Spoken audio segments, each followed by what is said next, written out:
Welcome back. We are talking about emerald ash borer today on Owning Your Outdoors, and Doug Schroeder, our yard and garden expert from Lewis, is here. Doug, let's talk a little bit about the history of this. This is something that's fairly new for us. It's been moving across Wisconsin and Minnesota, and now it's here in our neck of the woods. Tell us a little more about it. They just discovered it here this last year. Emerald ash borer was introduced to the United States in 2002 from Asia. That's where it's native. Since then, it's killed 100 million trees and is now in 35 states across the country. So it is a major deal. Right now, there's nothing that really stops it, but we can slow it down and restrain it.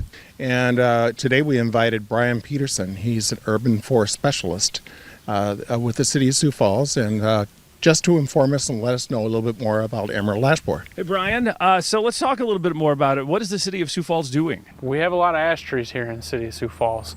So this represents a huge concern for the city and for the people living here in this city.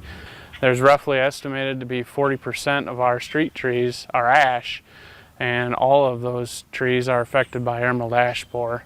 So the city has taken it upon themselves to go through and remove those trees over the next 10 years. If a tree is not being treated, we will just come through and mark that tree for removal. We'll be marking trees for removal in the fall of the year, and then that next calendar year, so 2020, we'll be removing another third of trees within a designated area. If a property owner wants to treat their ash tree, they can do that at their cost. It just so happens that the ash tree beside us here is a treated candidate, and it is tagged for treatment. We provide tags to the arborists here in Sioux Falls. So if they are treating an ash tree, they can tag it and they will report that directly to the city of Sioux Falls, so we'll know. And just to be clear, the city is just removing trees that are on the boulevard or by the road. They're not removing trees on private property, right? Yep. Removal of trees that are in the right-of-way. So parking strip, boulevard, city right-of-way, and we're focusing those efforts in residential areas. We are not doing it in commercial areas. Brian, typically how long does it take for emerald ash borer to really start being noticed within the city?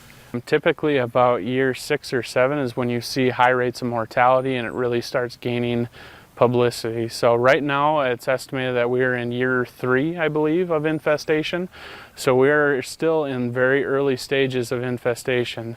So when a tree is infested with emerald ash borer, some things to look out for would be thinning of the canopy. Leaves will be smaller than normal, shrunken, and slightly discolored. They may be lighter than normal. It starts from the very top of the tree and works its way down. Brian, I think it's probably important to state that if you do decide to take your ash trees down, we are quarantined and that wood cannot leave the county of Minnehaha or Lincoln. There are state quarantines out for the movement of ash material. We do also have a city ordinance that went into effect that limits the cutting and hauling of ash, prohibits it between Memorial Day and Labor Day. That summer period between Memorial Day and Labor Day is the time in which the adult emerald ash borer is actively emerging from wood. So cutting, making fresh pruning cuts on ash trees.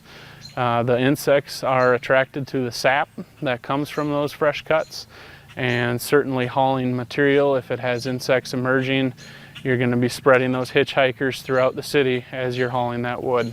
Thanks, Brian and Doug. And if you need any of this information, we have it all there for you on our morning show page. Just click ksfy.com, Sean and Cammie, and Owning Your Outdoors. We have all the links and all the information you need right there. Time for a break. We'll be back right after this.